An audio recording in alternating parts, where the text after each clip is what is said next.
বয়স প্রায় ৮৮ বছর, কিন্তু এখনও যে কোনো অনুষ্ঠান হোক কিংবা ফটোশ্যুট সেজেগুজে সর্বত্র যাওয়ার চেষ্টা করেন প্রবীণ অভিনেত্রী সাবিত্রী চট্টোপাধ্যায়। এখনও প্রতিদিন সময় মতো উপস্থিত হন ধারাবাহিকের সাথে। সম্প্রতি একটি পুজোর গানের ভিডিওর শুটিং করলেন সাবিত্রী। পরনে লাল শাড়ি, সঙ্গে মানানসই গয়নায় সেজেছিলেন। তার রঙিন পোশাক নিয়ে ইন্ডাস্ট্রির অন্দরে অনেক আলোচনা হয়। কারো কারো প্রশ্ন, এই বয়সে কেন এমন সাজেন তিনি।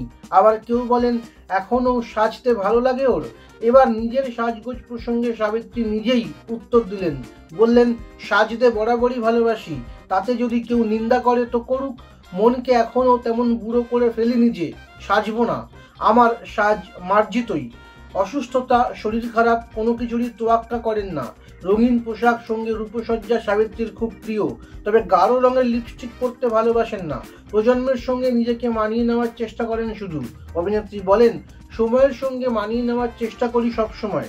নিজেকে সচল রাখাই মুখ্য উদ্দেশ্য। ছোট ছোট ছেলেমেয়েরা কাজ করছে দেখে আমার ভালো লাগে। তবে জানালেন, বারবার শট দিতে হলে তার এখন একটু অসুবিধা হয়, কিন্তু নিজের মন ভালো রাখতে প্রতিদিন শুটিংয়ে যেতে চান সাবিত্রী।